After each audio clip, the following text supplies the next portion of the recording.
Assalamualaikum warahmatullahi wabarakatuh. Selamat siang Bu Tika, perkenalkan nama saya Tiras Nagunarso. Pada kesempatan kali ini saya akan mempresentasikan remedial ulangan harian matematika dengan materi korelasi regresi linear. Nilai ulangan harian matematika saya 60 sehingga remedial saya mengerjakan esai PAS nomor 31 sampai 35. Masuk ke nomor 1, terdapat soal seorang guru matematika memiliki 2 kelas yang masing-masing terdiri dari 5 siswa. Nilai ulangan matematika dari 2 kelas tersebut adalah sebagai berikut. Kelas A 60, 65, 70, 75, dan 80. Kelas B 40, 60, 70, 80, dan 100. Kedua kelas memiliki nilai rata-rata yang sama. Namun, guru menyimpulkan bahwa kelas A memiliki performa belajar yang lebih stabil. Jelaskan alasan. Guru menyimpulkan bahwa kelas A lebih stabil dan ukuran statistik apa yang mendukung pernyataan tersebut. Tuliskan hasil perhitunganmu. Baik, langsung saja saya masuk ke jawaban dan cara. Jawaban dan cara saya yaitu guru menyimpulkan bahwa kelas A lebih stabil karena nilai-nilai siswa di kelas A tuh lebih mendekati ke rata-ratanya, sedangkan nilai di kelas B tuh lebih tersebar atau kayak ada yang sangat rendah dan sangat tinggi atau kurang stabil. Nah, untuk mendukung pernyataan ini secara statistik, kita tuh bisa menggunakan ukuran penyebaran data yaitu simpangan baku atau standar deviasi. Nah, semakin kecil simpangan baku, maka semakin kecil pula penyebaran data dari rata-ratanya. Artinya, performanya itu dapat lebih stabil. Nah, karena ini data tunggal, sebelum masuk ke rumus simpangan baku, kita harus menghitung rata-ratanya dulu. Jadi, rata-rata kelas A, dari yang kita tahu bahwa rumus rata-rata tuh X bar sama dengan sigma Fi per N atau banyaknya data. Jadi, kita hitung dapat hasil bahwa rata-rata kelas A yaitu 70 dan rata-rata kelas B sama 70 juga. Lanjut, kita masuk ke simpangan baku, perhitungan simpangan bakunya. Rumus simpangan baku yaitu S sama dengan akar sigma Fi dikali Xi min X bar dikuadratin per N atau banyaknya data. Lalu kita masuk ke perhitungannya. S sama dengan akar 60 dikurangin 70 pangkat 2. Nah, 60 itu dari mana? 60 itu dari nilai anak kelasnya ini. Pokoknya 60 itu dari datanya. Sedangkan 70 dari mana? Kalau 70-nya itu dari rata-rata yang dihasilkan di kelas A ini.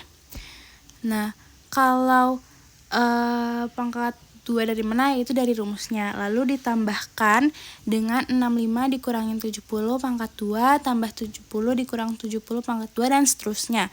Per 5. 5 ini banyaknya data.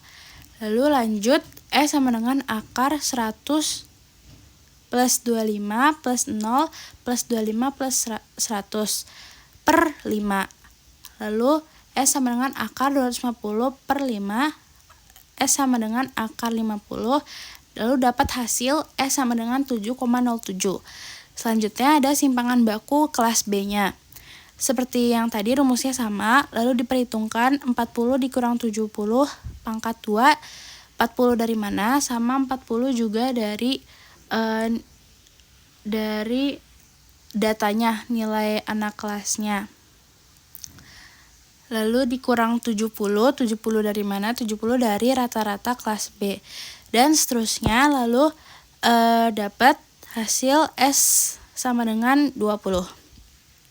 Nah, dapat disimpulkan bahwa karena nilai simpangan baku kelas A itu lebih kecil, maka nilai-nilainya lebih dekat ke rata-rata atau lebih stabil. Nah, ukuran statistik yang mendukung itu dalam perhitungan saya itu simpangan baku. Alasannya karena simpangan baku kelas A itu lebih kecil dibandingkan kelas B. Oke, lanjut ke nomor 2. Soalnya yaitu diberikan data pasangan X, Y sebagai berikut. Di sini ada tabel data A, B, C, D dan data X, Y dan A, B, C, D. Jadi pertanyaannya, A. Sajikan data tersebut dalam diagram scatter plot atau diagram pencar. B. Tentukan tren, korelasi, dan interpretasi dari data tersebut.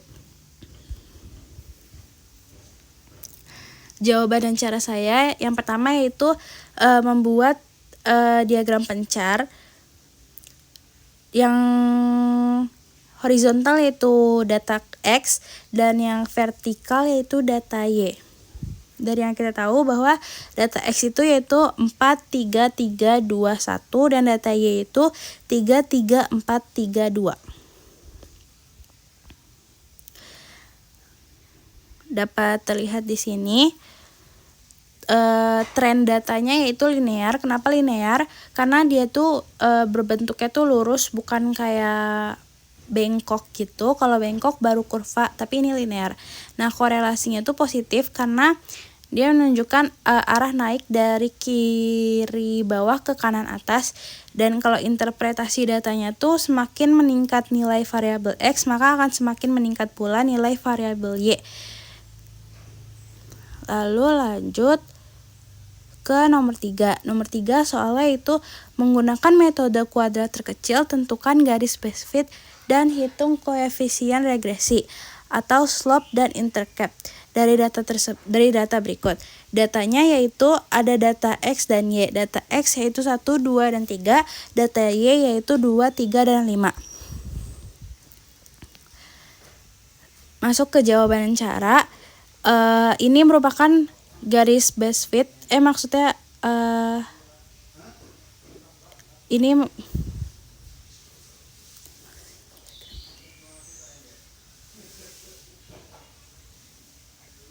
ini di sini ada garis base fitnya.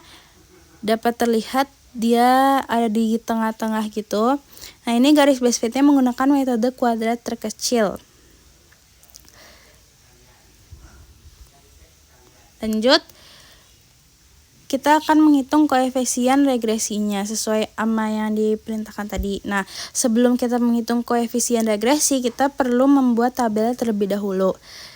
Dari tabel yang di soal, kita menambahkan XY, X kuadrat, dan Y kuadrat. Jadi, kan X-nya sudah, data ke X kita udah tahu 1, 2, dan 3. Data ke Y juga kita udah tahu 2, 3, dan 5. Nah, kalau XY didapatkan dari mana? XY itu didapatkan dari data X dikali data Y. Jadi 1 dikali 2, 2. Lalu 2 dikali 3, 6. 3 dikali 5, 15. Nah, kalau data Y ini dari mana? Data X kuadrat ini dari mana? Dari si X ini dikuadratin. Jadi 1 dikali 1, 1. 2 dikali 2, 2 kali 2, 4. Nah, 3 kuadrat 9 gitu. Nah, kalau Y sama kayak X kuadrat tapi ini di Y. Jadi Y dikuadratin. Jadi 2 kuadrat 4, 3 kuadrat 9, 5 kuadrat 25. Lalu sigma ini dari mana? Sigma yang di bawah ini dari mana?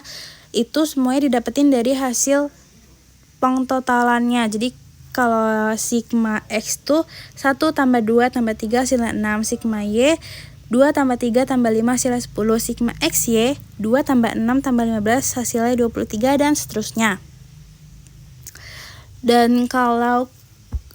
Dan kita lanjut ke cara koefisien regresi, yaitu rumusnya Y sama dengan A plus BX. Kan tadi di soalnya diperintahkan memakai slope dan intercept. Nah, jadi slope itu sama aja dengan B. Rumusnya B sama dengan N dikali sigma XY min dikurangi sigma X dikali sigma Y per N dikali sigma X kuadrat dikurangi sigma X dikuadratin. Lanjut, kita masukkan angka-angkanya. N itu banyaknya data yaitu 3. Sigma XY itu totalnya dari si XY atau yang ini, nah itu 23 dikurangi sigma X itu totalnya dari yang X atau yang ini yaitu 6. Lalu sigma Y itu totalnya dari yang Y atau 10 per 3. N itu N-nya banyaknya data 3, sigma X kuadrat itu yang ini, itu 14 dikurangin sigma X dikuadratin. Nah, kalau sigma X dikuadratin itu, dia tuh yang ini, tapi kita kuadratin, jadi 6 dikali 6 atau 6 kuadrat jadinya 36. Nah, lanjut kita hitung, B sama dengan 69 dikurangin 60 per 42 dikurangin 36. B sama dengan 9 per 6, B sama dengan 1,5. Jadi kita mendapatkan hasil yang B itu 1,5. Lanjut ke interceptnya atau A-nya. A ini rumusnya sigma Y dikurangin B dikali sigma X per N. Kita masukkan angka-angkanya. Sigma Y kita ketahui bahwa ini sigma Y itu 10. B itu hasil dari ini yang sudah kita hitung tadi, yaitu 1,5. Dan sigma X itu 6. Per N banyaknya data itu 3. Nah, A sama dengan 10 dikurangin 9 per 3. A sama dengan 1 per 3. Hasilnya A sama dengan 0,333. Lanjut, kita menghitung yang koefisien regresinya, yaitu Y sama dengan A plus BX. Kita masukkan yang sudah kita hitung tadi. Y sama dengan A-nya tuh yang ini, yaitu 0,333 plus B-nya tuh yang hasil ini, slope tadi 1,5, dan X-nya kita turunin aja jadi X gitu. Lanjut ke nomor 4. Soalnya dari data berikut, tuliskan persamaan regresi linear dalam bentuk umum. Y sama dengan A plus BX. Datanya itu ada data X dan data Y. Data X yaitu 2, 4, 6, 8. Data Y yaitu 3, 7, 9, 13. Kita masuk ke jawaban dan caranya. Pertama-tama untuk kita menemukan persamaan regresi linear ya.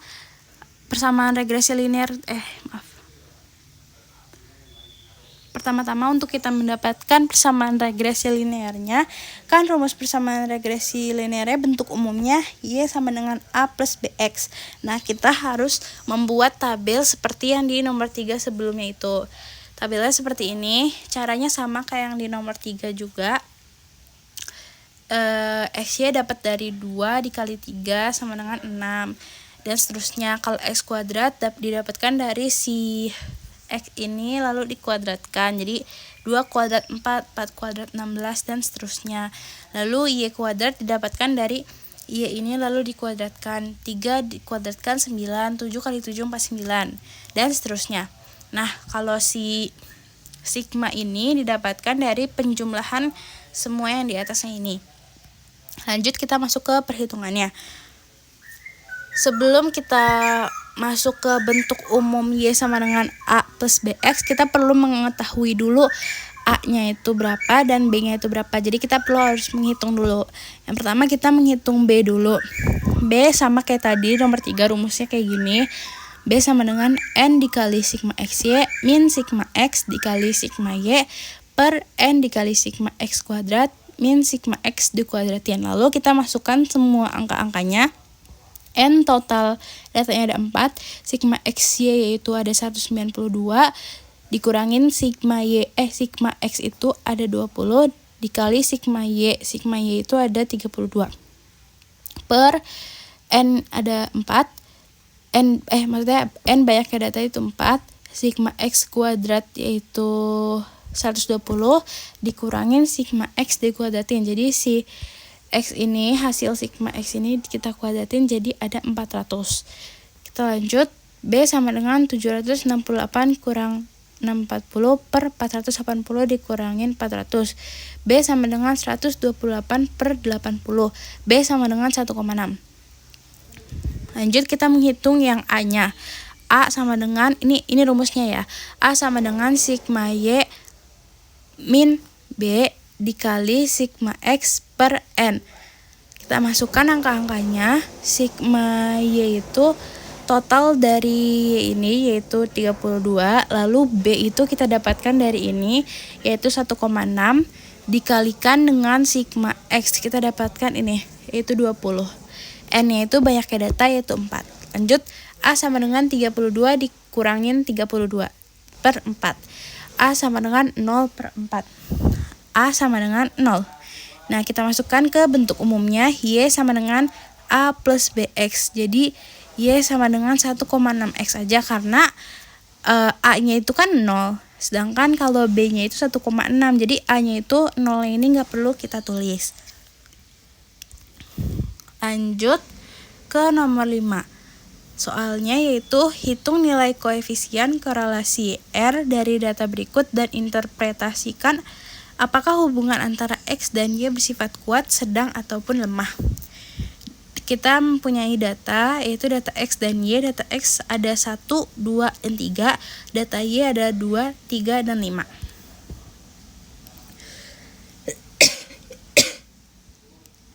Kita masuk ke jawaban dan cara. Sama seperti sebelumnya, kita harus membuat tabelnya terlebih dahulu. Cara membuatnya atau cara menghitung-hitungnya juga sama seperti nomor 4 dan nomor 3.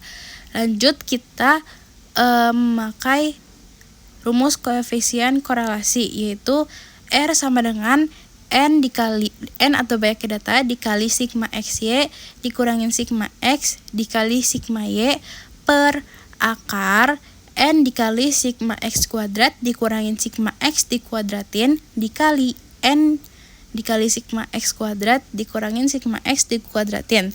Lalu kita masukkan angka-angkanya. N itu banyaknya data yaitu 3. Sigma X-nya didapatkan dari ini yaitu 23. Lalu sigma X dari sini 6. Sigma Y dari sini 10. Jadi 3 dikali 23 dikurangi 6 dikali 10. Lanjut per akar N itu 3.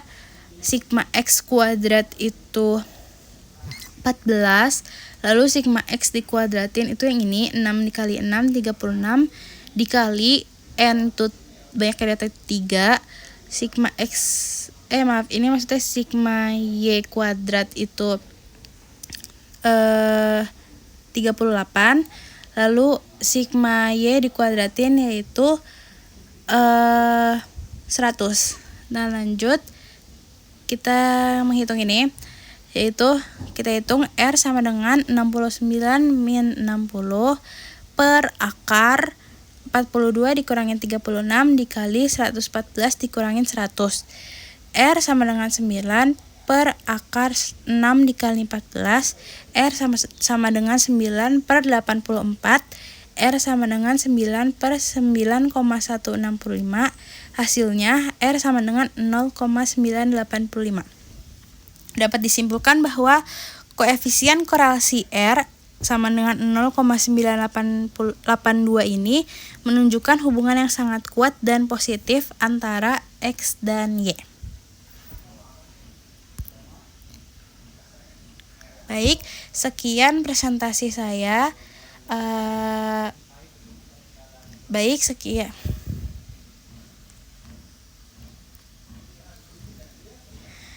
Sekian presentasi saya tentang remedial ulangan harian korelasi regresi linear.